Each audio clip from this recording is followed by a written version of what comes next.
I'd like to introduce our first speaker for the day, kick us off, Jenna Kluwe.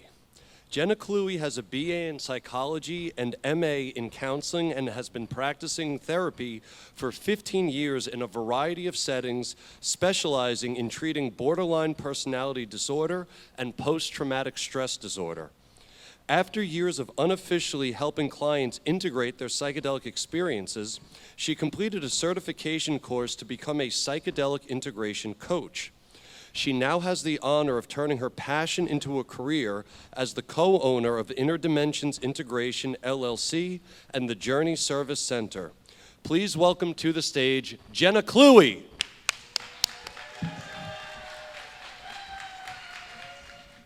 All right, so as he said, I'll be talking about borderline personality disorder and psychedelics.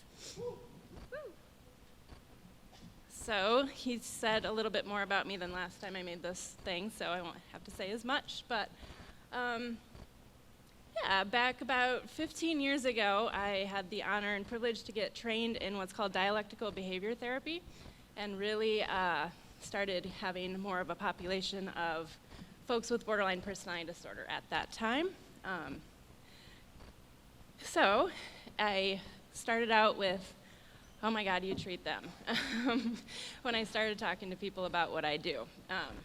So that pissed me off. So I started talking more about borderline personality disorder and DBT back then.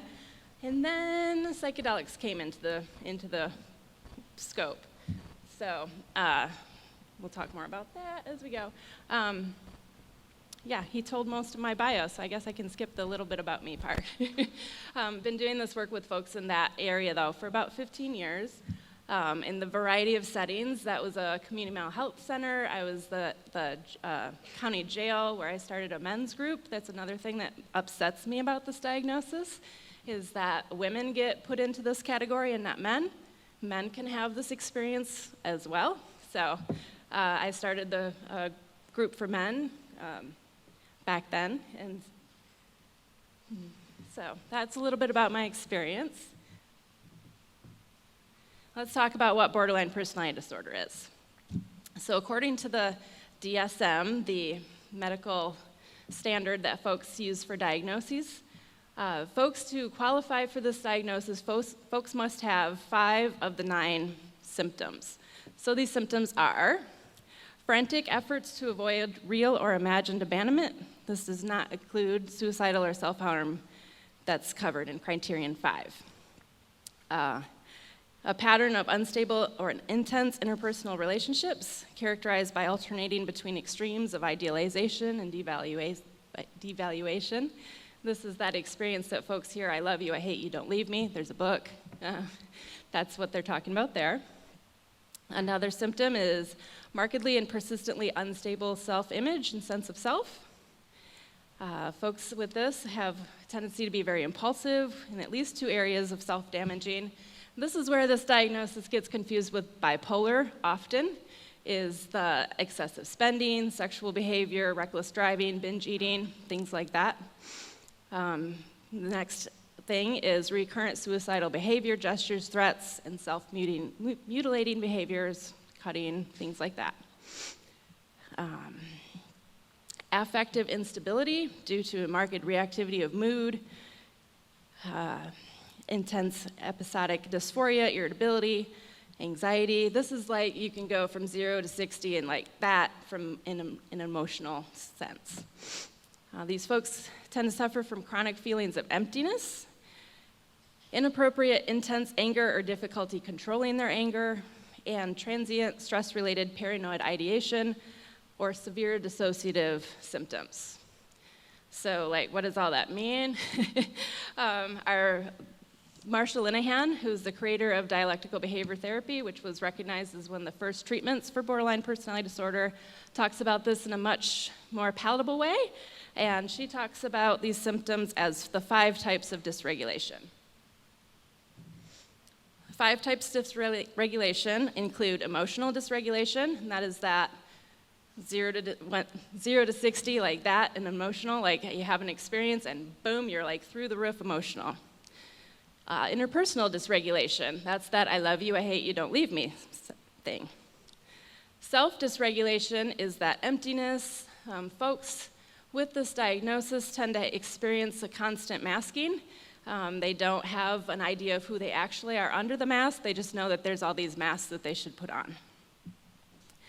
So another one is behavioral dysregulation, and that includes the suicidal behaviors, the impulsive behaviors, the spending, the binge eating, that kind of stuff. And the last one is cognitive dysregulation, and that is anywhere from like a lower level paranoia of I walked into a room and someone looked at me, they must be thinking about me, to full out hallucinating, dissociating, depersonalization, those types of things. I refer mostly to Marsha's way of describing things, so I'll be talking more about that. So why is it being left out? What is the stigma? As I talked about a minute ago, as soon as I started in this specialty, folks were like, oh, you treat them? I'm like, what do you mean, them? They're people. I help folks with this diagnosis. And I was pretty surprised by that reaction in the counseling community. Like, what the fuck is wrong with you? We're supposed to be helping people. And why are you like, hey, you help them? Oh my God. Yeah, they need help. What the fuck? That's what we're all here for, aren't we? So then I started pursuing more of my education towards psychedelic coaching and stuff, and one of the very first things we got to talk about were the things that shouldn't be included in the psychedelic space, and that was the diagnoses of bipolar, schizophrenia, and borderline personality disorder. Now, I'd been doing this unofficially for like several years, and I'm like, what do you mean? These folks can totally be helped with this. I've been doing it for a long time. And they're like, oh no, but no, you just shouldn't. No, and there wasn't much of a discussion about it. So that's what brings me to you all today, is this is my soapbox. We need to talk about it. These folks can be helped with this, but there's good things to be careful of, and definitely do it carefully and consciously and mindfully. So what are some of the stigmas? It has historically been a very difficult diagnosis to treat. These folks end up in our psychiatric hospitals more often than most other diagnoses. A little side note on that, back when I was in the hospital arena and working there, this is a disgusting thing. One reason why this is often confused with bipolar diagnosis is because folks came out of the hospital with a bipolar diagnosis even though this was their diagnosis. Why? Because insurance companies won't pay for Axis 2, only Axis 1. So folks were getting this diagnosis, or diagnosed as bipolar. That's this little side note, but even in the hospitals, folks were, oh no, it's one of them again. Like, holy shit.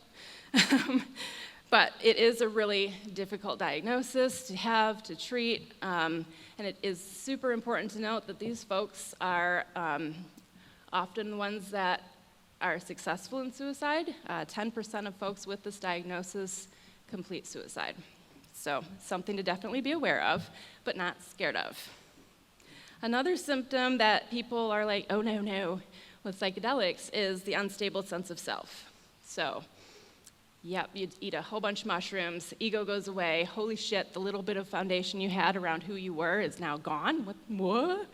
That can be really unsettling. So we need to be very aware of this with folks with this diagnosis, that can be even harder for them. But we'll talk about more of that, how it can be done later, but that is one of the reasons why that stigma's out there, is this unstable sense of self. Also impulsivity. Let's be honest, when someone is very impulsive and they could do anything really quickly, it is very scary to hold space for them and to help them in that. And it's scary for them too, but as far as folks wanting to help these folks, yeah, that can be difficult to sit by. And the other one is suicidal ideation. Yep, again, these folks complete suicide at a rate of 10%. That's big, that's bigger than any other diagnosis. And so that's something that scares people, and the stigma is there. And then the last one is the psychosis, returning back to that cognitive dysregulation. Folks with this diagnosis experience multiple forms of psychosis and derealization, depersonalization, disassociation, and hallucinations. So those are all very legitimate concerns, and we need to be aware of them and use caution. However, I contend that all these other diagnoses that we are helping folks with this medicine carry a lot of those same things. PTSD, suicide, that happens a lot with that population also. Major depressive disorder, there's a category of that is severe with psychosis. Folks with depression also experience psychosis at times. So I get it, and also a lot of things have similar things with borderline personality disorder. And side note, I believe borderline personality disorder is a form of PTSD, but that's another talk. So I think that these folks can totally, with care, be helped. Some studies have allowed people in with this co-occurring diagnosis, and while they haven't specifically investigated BPD symptoms, they have had positive results and none of the worrying side effects or adverse effects. So how can psychedelics help? Referring back to those diagnostic criteria, the suicidal ideation, studies have shown participants with psychedelic studies have reported increased behavioral control, decreased impulsivity for 12 months or more following a single dose of LSD or ayahuasca. People who have used a psychedelic even just once have lower rates of suicide. Anger and emotional instability. Psychedelics have been shown to increase the ability to regulate emotion, both in the short term and the long term. People who have used psychedelics to have lower rates of arrest for violent crime and domestic abuse. Also, we talk about psychedelics being incredibly powerful to help folks regulate emotion. Before the DSM-5 came out and had all these wonderful criteria for us, they were considering changing and re-diagnosing or restructuring the diagnosis of borderline personality disorder and putting it as an Axis 1 condition and calling it emotion regulation disorder. If it's mainly about regulating emotions, and that's the main characteristic of this diagnosis, and psychedelics are shown to significantly help folks regulate their emotions, why are we not looking at that for these folks? Interpersonal dysregulation. Psychedelics have been associated with improvements in relationships and enhanced feelings of empathy, trust, and closeness to others. An unstable sense of self. Psychedelics consistently encourage people to be kinder to themselves and see their own positive qualities. Psychedelic-assisted therapy is found to improve one's sense of self-identity, leading to increased self-compassion and self-acceptance. Neuroplasticity. It's still on there. Okay. The diagnosis is said to be one of the most rigid in thinking patterns, and therefore this is one of the reasons it's most difficult to treat. I think that most of us here have probably seen at least one study that has shown the tremendous capacity of psychedelics to improve neuroplasticity. And so again, it makes total sense to me that these medicines should be considered for this population. And lastly, increasing mindfulness. Folks with borderline personality disorder typically have lower levels of mindfulness and acceptance compared to people without the diagnosis. Cultivation of mindfulness has been shown to help people with borderline personality disorder, and the use of psychedelics have been shown to improve mindfulness skills. So, again, pairing these medicines with some mindfulness training can tremendously help these folks. So how do we do it? We need to do it safely and mindfully, like I said earlier. So one way that I've thought of, or that I think should be done, is extending the prep, including skills training. DBT skills training is incredibly helpful across multiple diagnoses, but in particular this one. I have seen over and over and over again of folks just completing skills training courses and being able to function 100 times better than they were before, just being able to be more skillful. So having a long period of prep for these folks and having a lot of skills training is one way to start the process. The next step is to monitor their set throughout prep. Folks working with this diagnosis should be constantly asking where they're at. So with those 5 types of dysregulation, all of those fall somewhere on a spectrum, right? So this unstable sense of self, like a little bit of oh, I kind of don't know, I kind of know, I have this idea, to a full-blown, like, I have no fucking idea, I just show up however I'm supposed to that day. Like, there's quite a range. So assessing for where folks are falling on those on the spectrum with each one of those 5 types of dysregulation is really important throughout the whole preparation. And then having adequate support throughout this process is also really key. I think this is important for every one of us when we're working in psychedelics or period. Community is really important. But some of these folks, because of that interpersonal dysregulation piece of things, sometimes don't have a really good support system. So making sure that folks have a good support before we even get started is really important. Transparency is another thing. Oh yeah, okay, there it is. Transparency, clients should be well aware of what a psychedelic experience could lead to. There's disintegration, you come down from the globe like, yeah, that was great, and like, oh fuck, I'm back in reality, and what is this? I have to do this again, like that happens. So having them ready, like it isn't just a magic pill that's gonna be like this, oh my God, and that stays there. That can go away. So making sure that they're prepared for that so you don't have a huge dip and have a huge increase of symptoms for folks. And ego disillusion, like I talked about before, with the unstable sense of self. When folks have a very small foundation of self and that gets ripped apart, that can lead to another oh fuck situation for them. And we need to be aware of that and let them know about that so they can be preparing for that and working on that and building skills around that as well. And then another one is facilitator, sitter training, making sure that you have a good grasp on what those 5 types of dysregulation are and where you don't need to be able to diagnose, you don't necessarily need to be treating these folks, like they can have a separate DBT therapist.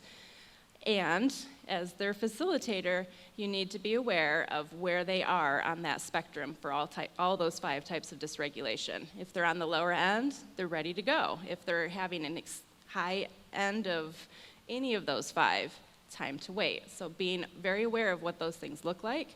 And if you don't know, you don't know. And don't sit with these folks. Like, pass them on to someone who can. And the most important thing of all, something I learned back in grad school that was my favorite class, Know Thyself. The most important part of this is know yourself and know your client. If you don't have the capacity to sit with folks that could be experiencing high levels of symptoms that are really dangerous for them, you should not be sitting with them.